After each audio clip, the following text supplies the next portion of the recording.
Hey guys, we're live. It's Ted Bogert back with the TED Show. I wanted to figure out something to do where I could talk and have an intelligent conversation about what's been going on. So much going on, but certainly George Floyd is at the top of my mind. And it was fortuitous, as I said in the promo, and such an honor to have Hank Van Putten on.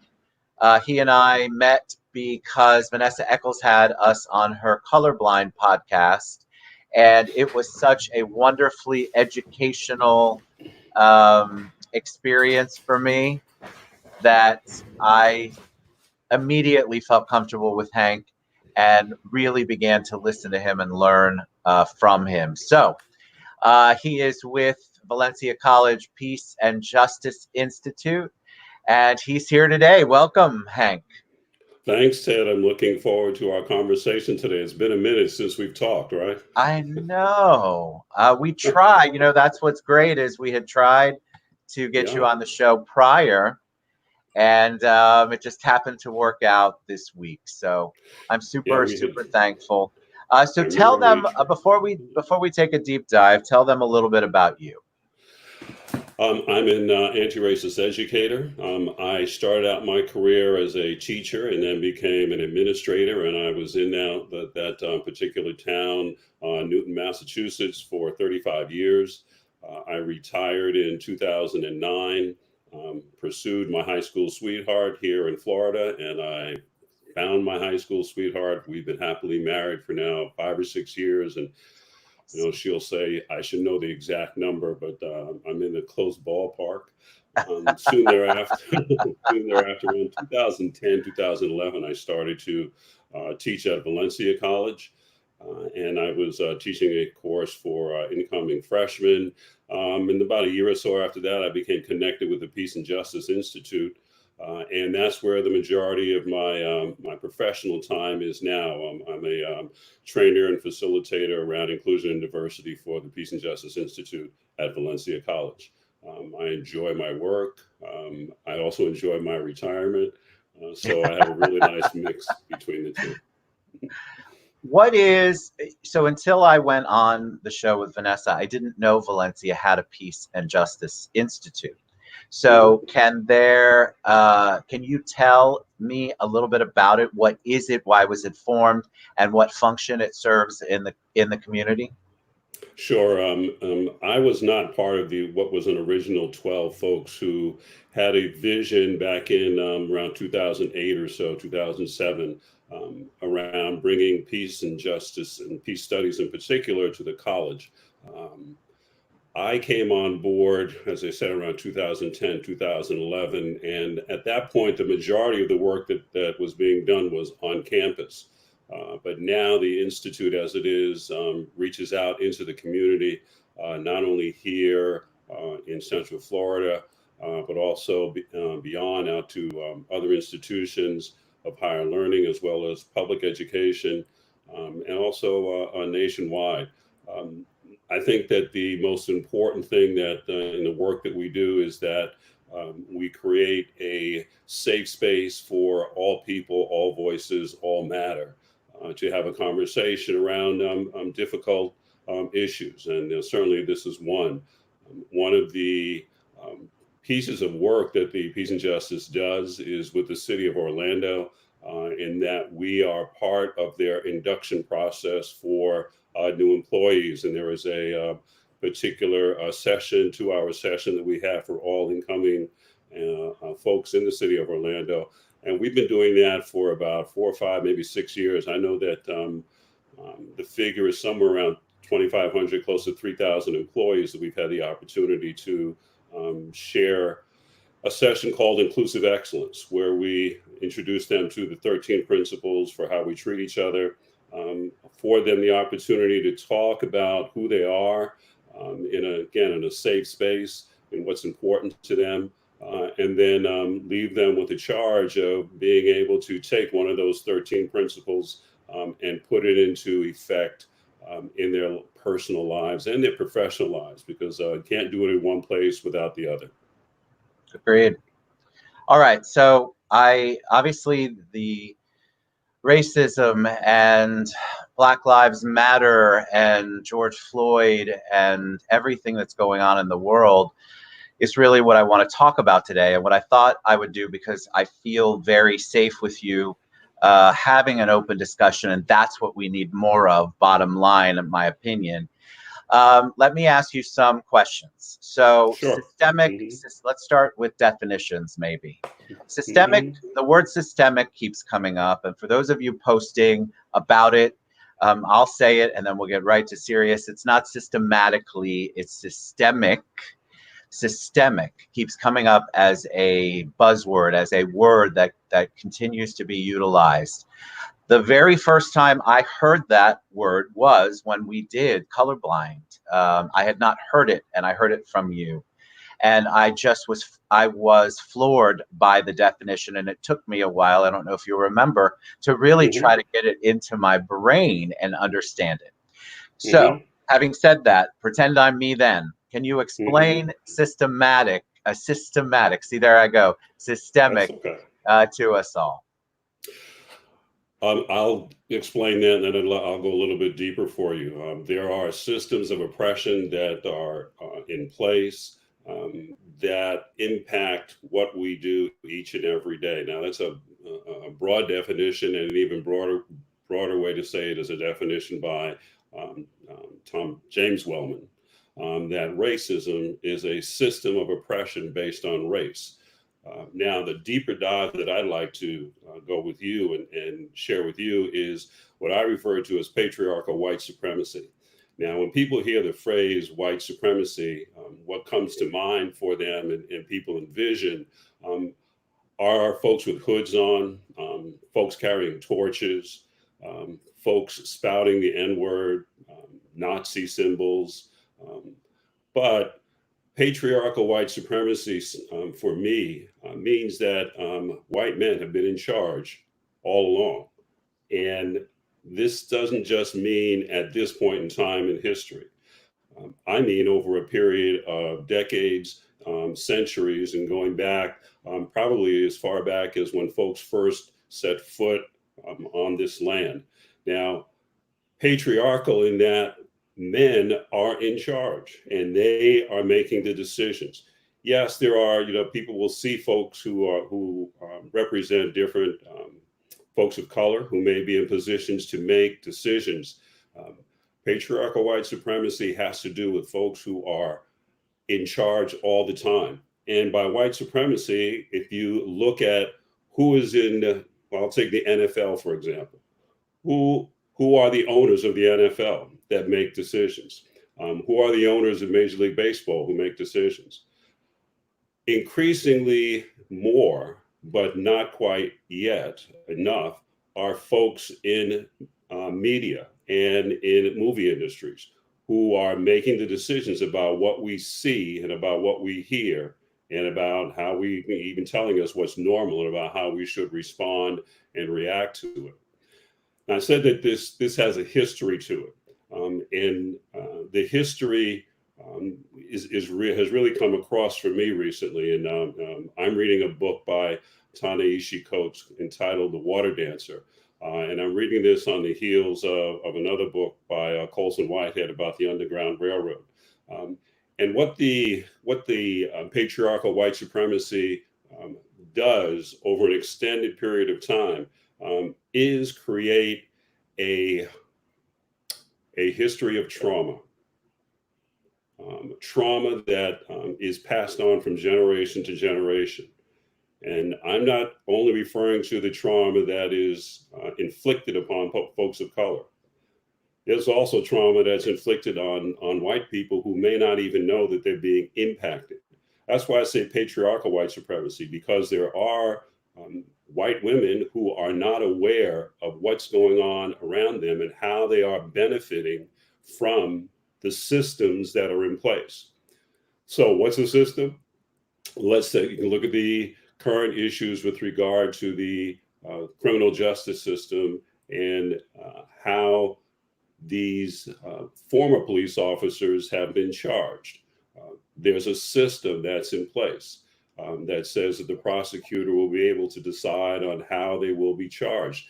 And I'm not going to say 100%, but I am very confident in saying that the prosecutors originally did not want to pursue what was clear and right before our eyes to see. Another system is the educational system, in that some school districts throughout our country are funded at a different rate and in more resources than are others. Systems of oppression happen in healthcare. We certainly are seeing that pull back and unmasked around COVID-19. So those are just a couple of few examples, And let me ask you a systems. question, Hank. Yeah. Well, you said that they didn't want, the prosecutor did not want to bring those charges. So I'm sitting here listening to that before they did bring the charges, or they upgraded the charges actually, even recently. But I'm sitting there amazed that the charges haven't been brought. So what was the process? What is it in the prosecutor that they didn't want to do it? Why did they not want to proceed? My only response or thought about why they didn't want to proceed is patriarchal white supremacy, that there were white people who were making decisions that were going to, in this case, negatively impact people who were police officers, who are sworn to protect and serve. And we all saw what happened. But still, I think even today, there was a piece of information about that George Floyd had been tested positive for COVID-19. That's got nothing to do with what happened. Those are the types of red herrings, if you will, that are drawn across an issue to try to distract from what the actual event was. So another question that thing that I keep seeing on social media, and I just want a response from you, a definition, help people understand why the phrase Black Lives Matter is not the same as All Lives Matter, and why, in your opinion, it needs to be Black Lives Matter. Sure. Black folks have been saying all along, for days, weeks, decades, centuries, that what is happening to us, and I include myself in the collective us, is more than just all lives matter. I heard a really good example recently of I'll try to paraphrase it and say it correctly. If everyone was sitting at a table and someone was offered a particular piece of food, and everybody got it except that one person. And that one person wanted to know, well, I didn't get this food, but I'm still part of the all. Well, how come I didn't get it? I didn't get it, even though I'm part of the all, but that person still didn't get the food. Does that make sense to you? Yes, 100%. So again, it's about, and I say this in education, it's about having a bigger table, and not only a bigger table, but more seats at the table, and an opportunity for everybody to be able to eat from the table and eat in the same way and have the same portions afforded to them. So, what, in your opinion, is if the disconnect is patriarchal white? There's a word in between I'm missing. Patriarchal white supremacy. If that is the bottom, that's the underlying, that's the systemic issue, that's it. How do we move from here? How do we actually get to? I mean, it feels right now like we're having real discussions, or it feels like people are in tune. Are they really? I don't know. What's your feeling about what we can do to make it more permanent, and not just the thing that'll go away once the protesting is over? There is a book that I would recommend. There's a couple of books I'll recommend, but one book for sure that I'll recommend is Ibrahim Kendi's How to Be an Anti-Racist. And I'm going to try to hold up a diagram here for you and see if, can you see this diagram? I can only see the squares. Okay, as long as you can see the squares, I that's can see fine. the squares. Okay, if you can see the squares, and I'm going to touch this square up in here. This square up in here represents active racism.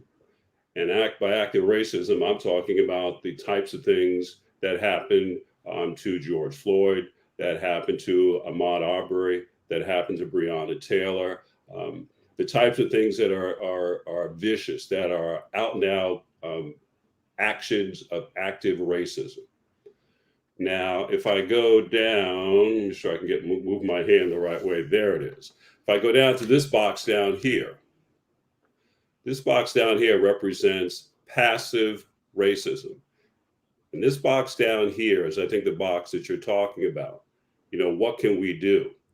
Oftentimes folks will say, well, you know, I have Black friends, and I talk to folks, you know, my children, you know, play with Black friends. But folks down here, when something happens up here, are oftentimes silent. And what that silence right here allows this to continue to happen. So what are we at? What do we need to do? Let me see if I can get my hand over to the other side. There we go, over to here. There I am, that box right there. That box is the anti-racism box. And is a box where folks are speaking out, they're educating others, and they're getting involved. They're taking deliberate and intentional steps toward working against racism. And one of the things that Kendi writes about in his book is the intersectionality that happens in this box. Because it's not only about race, but it's about race when it intersects with gender. It's about race when it intersects with issues of LGBTQ. It's about issues of race when it intersects with economics. It's about issues of race when it intersects with religion. It's about race, when it intersects with economics.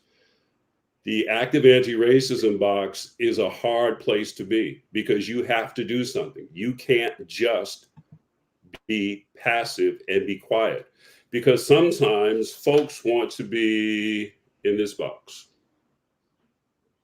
This what's box that down, box?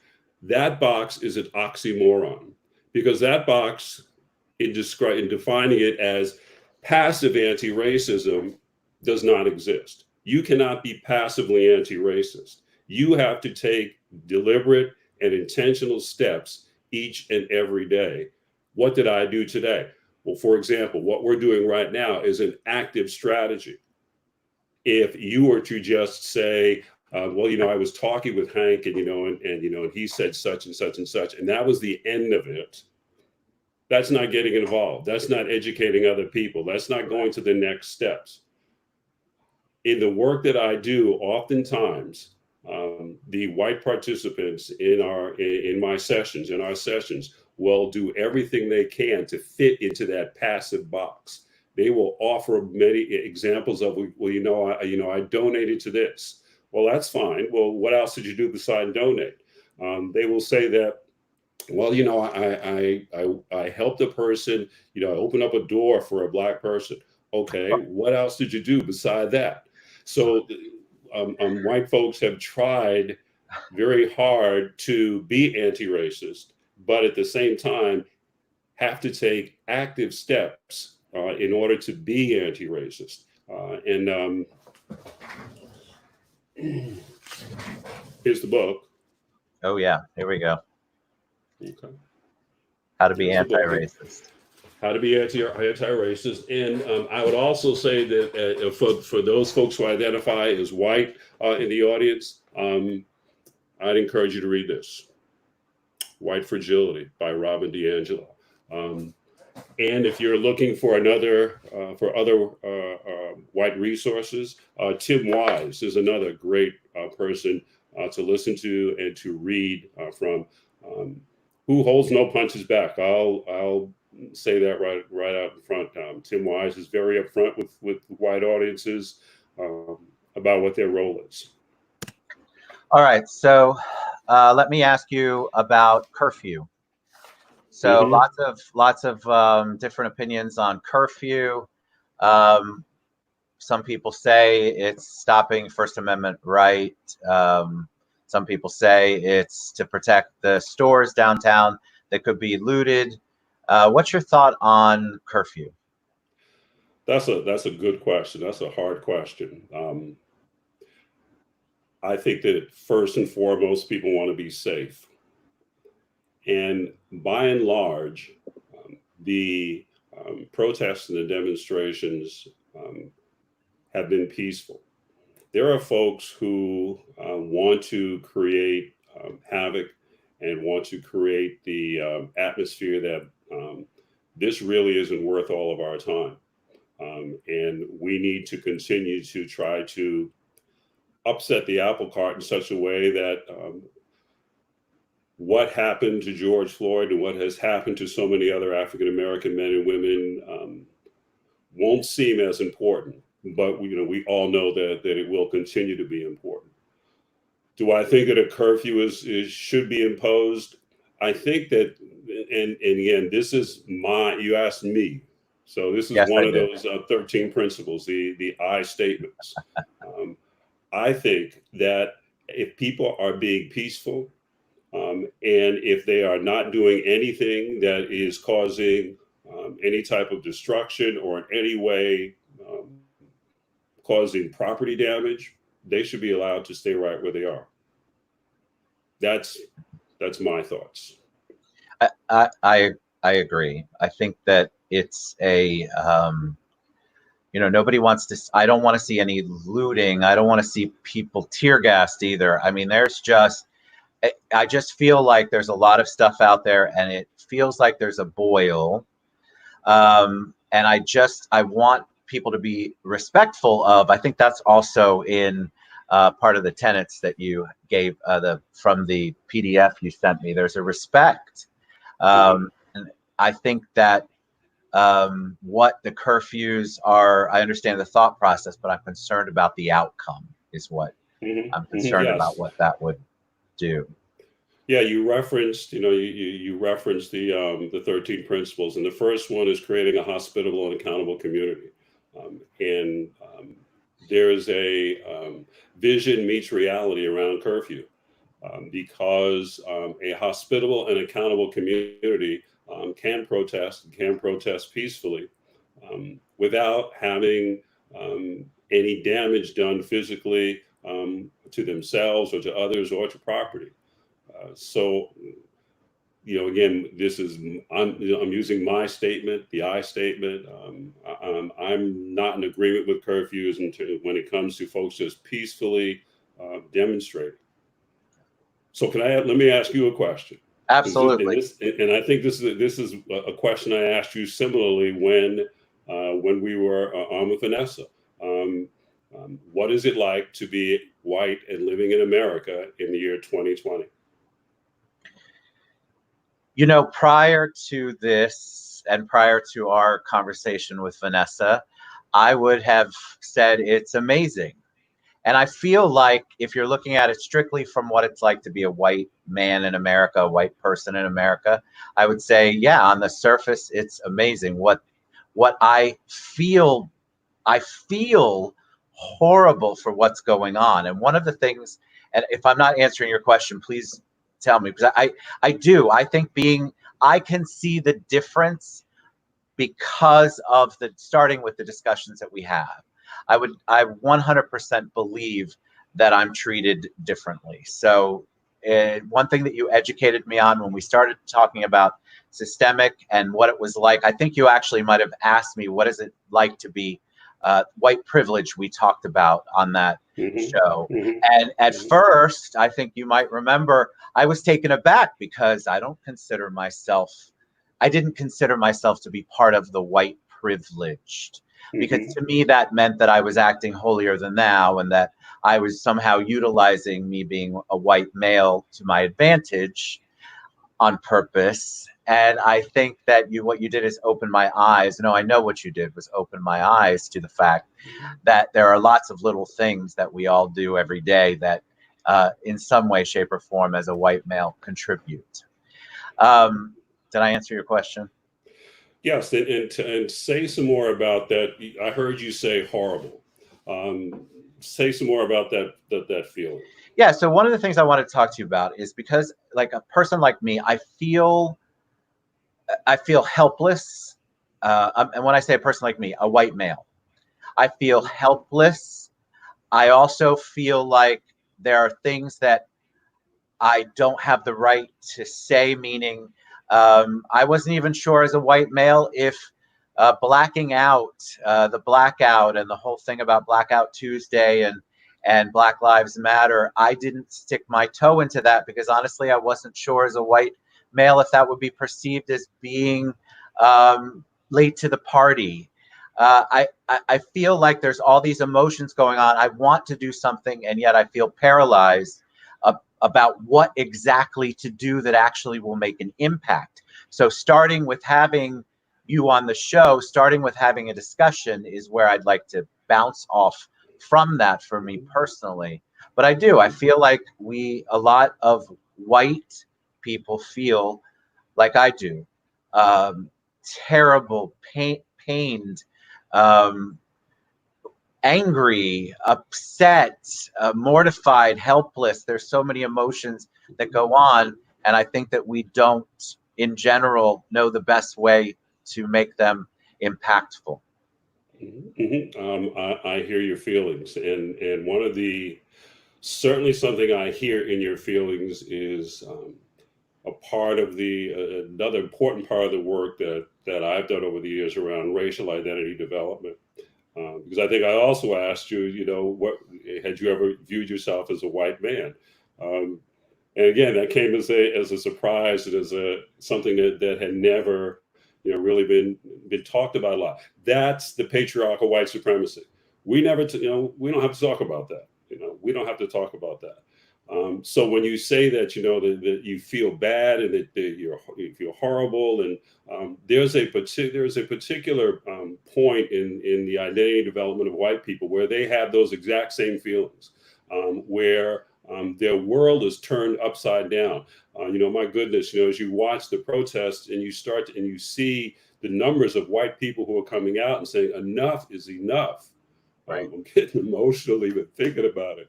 Excuse me. But white people, when they reach that point, they have a choice. They can either go back to where it's comfortable, and that comfort is patriarchal white supremacy, or they can push forward and redefine what it means to be a white person, in this country. And as I listen to your feelings, that's what I see you wanting to do. You're not, and correct me if I'm wrong. You're not comfortable with the way that white people are being defined right now. And Uh, so now, what do you do? right. Well, one thing is reading Robin DiAngelo's books, so you can find out some more about, what this patriarchal white supremacy and how white folks have really been in charge and making decisions for people who didn't look like them. But then take those feelings and find other white people to talk with, and find other white people who are like, this has got to stop. We can't keep on going. Excuse me again. This is very emotional for me. I know. I've got, I have children, I have grandchildren, I have great grandchildren. And I don't want them nor any of their friends to have to go through what we're going through right now. We've got an obligation to get into that speak out, educate others, and get involved box. And what can I do today? This is having this forum. You and I, is a great beginning. Folks may watch this and say, well, I'm going to do such and such and such. And some others may say, well, I really don't want to, as I heard you just say, I'm going to put my foot in, step into that water, dip into that. But the option of not putting your foot into it is passively supporting what's happening in that active box, is passively saying, that really is okay. And although I'm not all for it, I'm not going to push back against it because there really isn't that much in it for me. And that's the lie that's been told. Folks of color have seen it, but that's a lie that's been told to white people as well. You stay over here where it's safe. You don't need to be going over there and dropping a rock in the water and causing ripples, and maybe even having someone become a little bit upset or the like. This work is messy. It is not easy. It is really hard work. And there are four guiding beliefs that I bring in this work. One is to stay engaged. Again, it's real easy just to say, all right, I sent a check and that's it for the year. But you have to stay engaged. When you see something, you have to say something. If you're standing in line, at the deli counter, 6 feet apart as we are now, and someone else, and you as a white person, that there's a person of color who's before you, and the person behind the counter turns to you and said, "Can I help you?" It's your responsibility there to say, "They were next. This person was here before me." Those are the small little kind of things that go a long way, to change it, to bringing about change. It's also important to expect to experience discomfort. I apologize for some of mine coming across. This is something that's going to cause discomfort. And that's not to say that I wish discomfort on folks, but understand that this system of patriarchal white supremacy has been in place for so long that whenever we try to change it and go back in the opposite direction, there's a lot of pushback. So you can expect to experience some discomfort. You can expect that there's going to be a lack of closure. This conversation you and I are having over these 30 minutes, this is just a beginning or a part of. This isn't all just going to be tied up into a nice little neat knot. And okay, everything is fine. They'll have the funeral later on today, and then we'll go back to the way we were. No, that's not what's going to happen. And fourthly is to speak your truth. And sometimes your truth may be a little bit different from my truth. That's why one of those principles is around being prepared for the unpopular answer. When the unpopular answer comes along, all right, now it's up to me to listen to that unpopular answer, to hear the feelings that are beneath those words, and then try to find that human connection between myself and you or whomever it is that I'm in conversation with, in such a way that, okay, we may not be able to agree on everything, but we know that what's going on isn't right.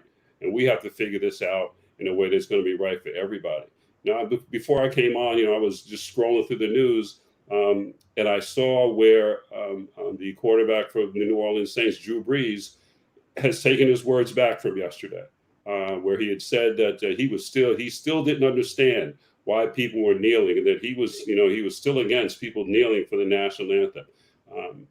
And after 24 hours of folks pushing back and offering him some examples of why it's important, he's rethought the way that he has to respond. It's called felt, found, feel. I felt one way about something. I found out some new information. And now as a result, I feel completely different. And I got to really continue to stay uncomfortable with this feeling, because that's the only way that I'm going to continue to grow, and then I'm going to get up into that active anti-racism box and not just stay in the passive box. Love it. All right, Hank, what can I do? What can we do? Somebody who's watching, first steps, or how can they get involved in, can they volunteer for Peace and Justice Institute? What if somebody is watching, and I know they are, saying, I want to be proactive. I want to take whatever that next step is, whatever it is. Where do they go resource-wise? How can we best help? There's a multitude of resources, and certainly I'll start with the Peace and Justice Institute. We we have a week. Actually, there are 2 weeks. One coming up in the week of June 21st, and another one coming up the week of in July, um, for a teacher academy, where we're going to explore identity, where we're going to explore privilege, where we're going to explore race. But even more importantly, where we're going to explore what are called the ACEs, adverse childhood experiences, and how those impact us, our children, and the children that we work with, and the children that we see, and how those adverse childhood experiences carry on into adulthood and impact our health in adulthood. We're going to talk about restorative practices. We're going to give the educators and the community members in attendance, and it's going to be virtual this year. The last couple of years, we were able to do it face to face, but certainly in these times, we're able to plan it virtually. Finding out how to attend and participate in one of those sessions, excuse me, that week-long session is certainly something. PJI has events going on quite regularly, and to go to the website. Beyond that, I think it's about educating other folks, but beginning with oneself. I've been continuing my education over these past several weeks. There was a webinar I attended, and attended, I mean, virtually, on abolitionist education, which was a new term for me and something that I want to find out more about. I attended a webinar about how to manage microaggressions in the online environment. There are many different, there are just so many resources for folks to reach out and find out about. And I would also say that if you don't know, just ask somebody else. Find a white person and say, look, I want to do something that is going to help to bring about change. Certainly, at a macro level, we have this election coming up, in November, and there are some systematic changes that need to be made around, to begin with, people's right to vote. How in the world can we here in Florida have voted to allow, a certain group of disenfranchised people the opportunity to vote, and then all of a sudden have have elected officials say, well, they have to pay, their fines and things first before they're allowed to vote? That's not what I voted for when I voted for Amendment 4. That's not what I voted for. I wanted folks to be able to vote right away, to be able to come back into society and to be a meaningful contributor. There are opportunities for folks. Excuse me. There are opportunities for folks, in nonprofits, where we do some of our work as well, just to be a part of bringing about meaningful change. One of the changes that needs to be made, and one of the systems of oppression, has to do with what are called food deserts. And a food desert is a place where there's nothing but a mom and pop store, or perhaps a McDonald's, or anything but a Publix or a large supermarket in a neighborhood, where folks have to drive to get their goods and vegetables and fruits and things. I'm hearkened, and I love the fact that so many people now are doing gardens, and that folks are doing things for farmers markets, and that they're inviting people, to be a part, of that, in a meaningful way. But what can I do? And by I, me as the individual, I think that each and every day we have to say to ourselves, what did I do today, to forward this let me say it differently, to interrupt this systematic oppression, to interrupt this patriarchal white supremacy, because it's all around us. It's in the air we breathe. We're made to feel that this is how normal is supposed to be. And I'll say one other thing about normal. We have a tremendous opportunity right now to redefine what the word normal means. People say, we've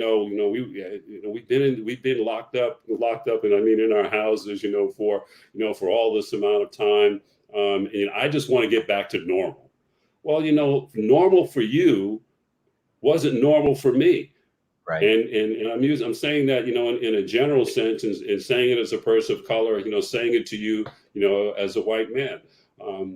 What was normal for students who did not have access to their teachers before, we don't want to go back to that. We don't want to go back to where, students are sitting in classrooms where the ceiling is leaking, or there's asbestos coming, off of the piping around them, or that they're using textbooks that are, 5, 10, 15 years old. Yes, those kinds of things are still happening in this country.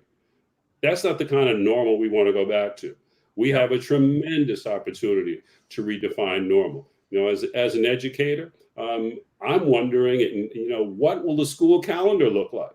Does it have to be, September to June? And is it going to be 30 students in a classroom, 24 students in a classroom? And how are we going to ensure that everyone has equal access? And by everyone, I'm talking about students. How do all students have equal access in a way that they're going to be able to succeed in the way that we want them to succeed? All right. You have it. Hank Van Putten. That was really awesome. My brain, as usual, is going off in a million different directions. And yet I wanted to be present. So I'm trying to bury all that for now, because I think that's what just being able to have a conversation is so important. So like Hank said, if you are not having a conversation, start by having the conversation, anything to move it forward. And I want to acknowledge all of the love across all the platforms, YouTube, LinkedIn, and Facebook, all sending you love, Hank, and I will tag you on every one of those and make sure you see them. Thank you so much for taking time out to listen and to share. I really appreciate it. May I leave you with a thought? Absolutely, please. May you be well. May you be loved. May you be blessed. May you be joyful. May you be happy. May you be safe. May you be gracious. May you be thankful. May you be free of anxiety and worry. Hakuna Matata. May you have a compassionate heart. May you be at peace. Thank you, Ted. Thank you so much, Hank. You guys, thank you so much for tuning in, watching. Reach out to either one of us. Obviously, I can get you to Hank, and I can get you the PJI, but he's also accessible. So thank you again, Hank. I appreciate it. Okay. Y'all have a great day. Have a great day, my friend. Thank you. Okay. Bye-bye. Bye.